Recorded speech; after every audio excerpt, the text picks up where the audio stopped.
CPI just came out this morning, hotter than expected, hotter across the board. We've got a second inflation wave. Let's take a look on the weekly update. Okay, let's talk a second inflation wave. Here's what you need to know. First up, CPI came in hotter than expected this morning with broad beats across the report. So if you look, here's what we were expecting from this morning's report. I'll start here, CPI month over month. Prior was 0.4% month over month. We were expecting 0.3. We got 0.4, hotter than expected. Here's CPI X food and energy. This is actually the more important one. This is core inflation. Prior was 0.4. We were expecting 0.3. We got 0.4. Once again, hotter than expected. Then here's CPI year over year. This is not that important, but it's becoming more important because of the size of the beat. Prior was 3.2. We were expecting 3.4, so we were expecting some heat on the inflationary report. We got 3.5, so much hotter than expected. And clearly an increase in the intensity of inflation from last month to this month. And then finally, CPI X food and energy year over year. This is core inflation. This is actually the more important one.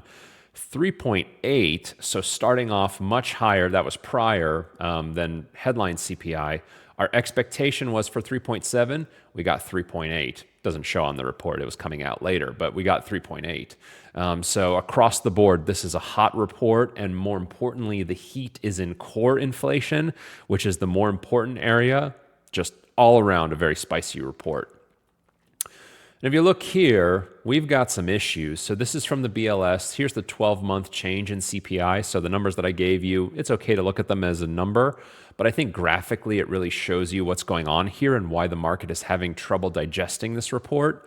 Blue line that you can see here, this is headline inflation. This is the 12-month rate of change. Red line that you see here, this is core inflation. Again, 12-month rate of change. And what you notice is, if you pay attention to the Y scale here, we're nowhere near 2% on any of these numbers. And for headline inflation, which includes the impact of energy and food, we're starting to see a breakout. We're starting to see it move higher.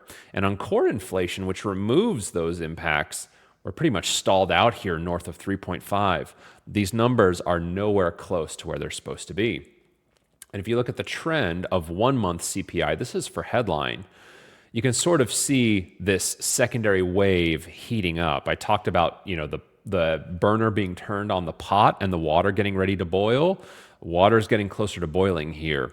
For all of last year during our disinflationary trend, you can see numbers like 0.1s and 0.2s. Maybe we'd get a spike to 0.4, but it would very quickly be taken out again. Maybe a spike to 0.5, then 0.4, but back to 0.1, right? This is what a disinflationary trend looks like. This is what, consistent with getting to 2% inflation would look like. And then as you start 2024, 0.3 into back-to-back 0.4s, this is now a 3-month trend. Looks like it goes beyond seasonal to me. And this makes me think the Fed's got more work to do here. Now, this wasn't a surprise. If you've been following along on the channel, you'll remember for about the last 2 weeks or so, I've been talking about, hey, I think we're going to see a secondary inflation wave. And one of the reasons why I thought we were going to see that is just what's happening with oil. Here's price of a barrel of oil. Started the year around $72 a barrel.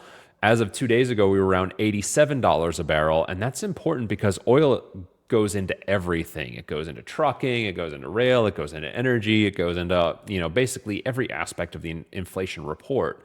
And so because we're seeing this upward pressure on the price of a barrel of oil, I'm not surprised that we're seeing a secondary inflation wave here. If you look at the market's reaction to this report, well, unsurprisingly, the market continues to remove its expectation for cuts this year. I'm going to look at these gold bars down here, and basically what this does is this is looking at the number of hikes or cuts that are implicit in the federal rate, the Fed rate curve.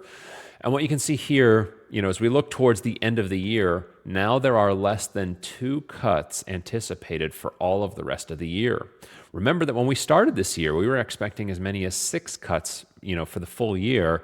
Now it's less than 2 between now and the end of the year. So the market continues to react to this inflation report, and it's removing the amount of stimulative monetary policy that the Fed can put on here.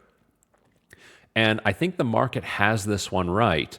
Remember that it's an election year, so pretty much everything is political these days, but I'm watching the price of a gallon of gasoline. This has tremendous election implications, and as of today, where we are right now, this is AAA gas index, 3.62 where we are today. That's higher than where we were yesterday, higher than where we were a week ago, higher than where we were a month ago, and higher than we were a year ago.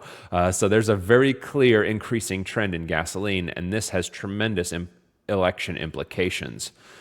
And so one of the things that I have talked about, right, gas price surge could cost Biden re-election. This was Moody's in February. The situation is much more dire today. One of the things that I talked about, and one of the things that I think we're going to start to see is Jay Powell, for the most part, has still been talking sweet, giving the market what it wants to hear. Yes, rate cuts are coming. Everything's going to be okay. I think eventually gasoline is going to force his hand, and he's going to have to talk tougher simply to get the inflation under control. So what does it all mean, second inflation wave? Well, I think number one, a second inflation wave is upon us. Two, we don't want to get too carried away here, though. Goods deflation is still intact. Services are primarily the culprit. The thing that I'm worried about, though, is as commodities start to come into the inflation report, we may lose this goods deflation, which is really the only good part of the report.